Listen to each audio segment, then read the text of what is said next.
In a kingdom of power and pride, one man's faith was stronger than a king's decree, and deadlier than a lion's roar. This kingdom was called Babylon. It was a giant, sparkly city filled with wonders. Golden statues gleamed in the bright sunshine, so tall they seemed to poke the clouds. Towers reached for the sky, decorated with colorful bricks that told stories of great battles and mighty kings. The streets were wide and busy, buzzing with people from all over the world. It was a city built to show off, to shout, "Look how great we are." And at the very heart of this grand city was the palace of the king, a man named Darius. King Darius was the most powerful man in the whole land. He had everything he could ever want: mountains of gold, armies of soldiers, and a palace so big you could get lost in it. The king needed smart people to help him rule his enormous kingdom. He chose many helpers, but one man was his favorite. His name was Daniel.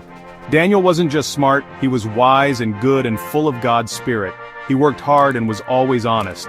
The king saw something special in Daniel, a quiet strength and a peaceful heart that made him different from everyone else in the noisy, proud city. Soon, King Darius decided to put Daniel in charge of everyone.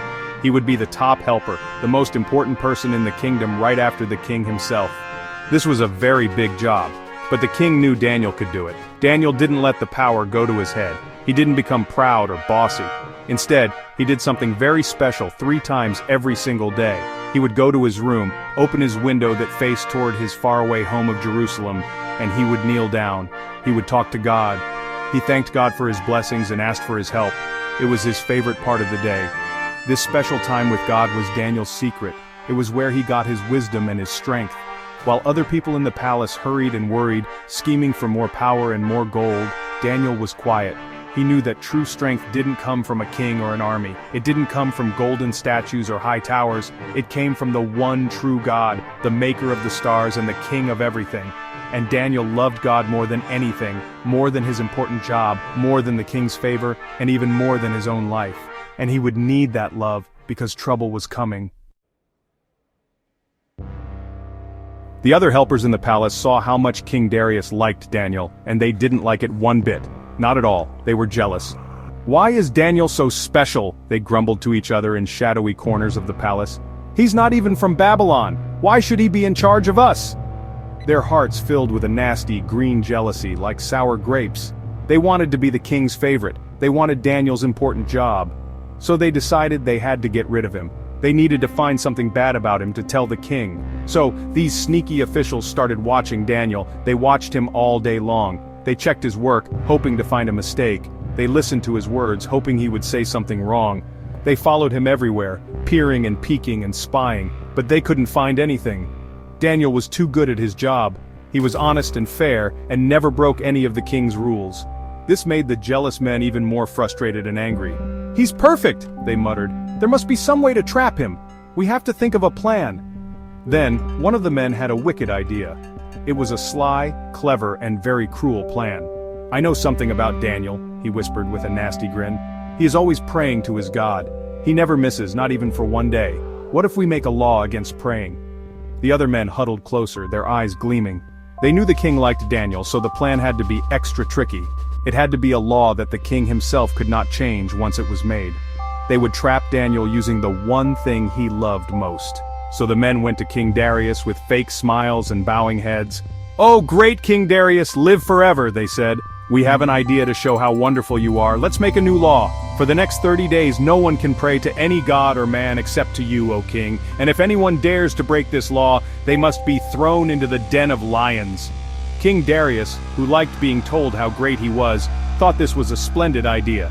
He didn't see the trap. He signed the law, and it could not be undone. The trap was set. Daniel heard about the new law. He knew it was a trap made just for him. He knew that if he prayed, he would be thrown to the hungry lions. He could have stopped. He could have prayed in secret, in a room with no windows.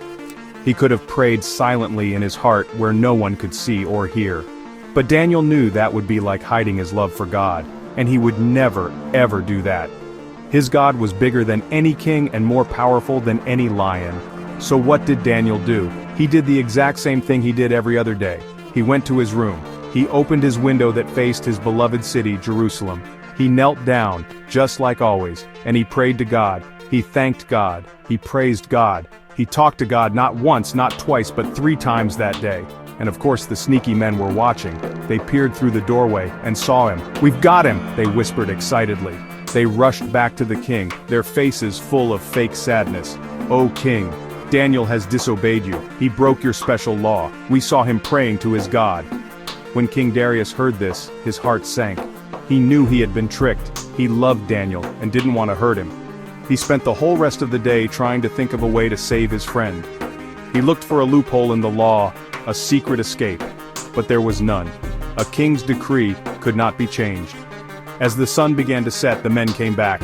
"Remember the law, O king," they said. The king knew he had no choice. With a heavy heart, he gave the order. Daniel was arrested and taken to the lion's den. It was a dark, scary pit dug deep into the ground. Terrible roars echoed from the darkness below, the sound of huge, hungry cats. Daniel stood at the edge, calm and quiet. The king's voice trembled as he said, "May your God, whom you serve so faithfully, rescue you." Then, the soldiers pushed Daniel in. A giant stone was rolled over the mouth of the den, sealing him inside with the beasts. The king sealed it with his own ring, so no one could let Daniel out. All was dark. All was quiet, except for the heavy breathing of the lions in the pit. The king could not sleep that night. He tossed and turned in his royal bed. He refused to eat his dinner.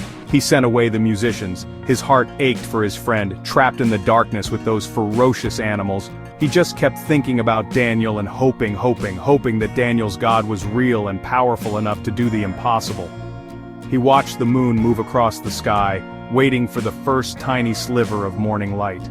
He felt terrible for falling into the trap set by the wicked men. All he could do was wait.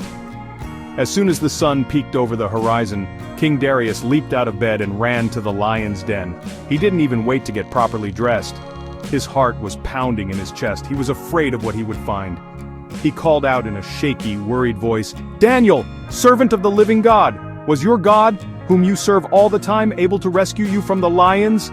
He held his breath, listening for an answer, fearing there would only be a terrible silence. He leaned closer to the heavy stone, straining to hear anything at all. Then, a voice called back from inside the pit. It was Daniel. "O king, live forever!"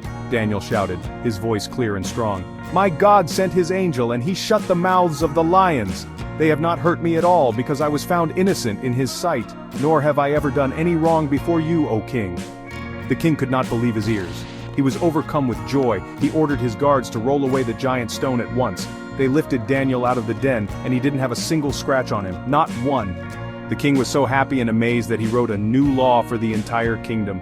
He ordered that the wicked men who had tricked him be thrown into the very same den, and the lions showed no mercy.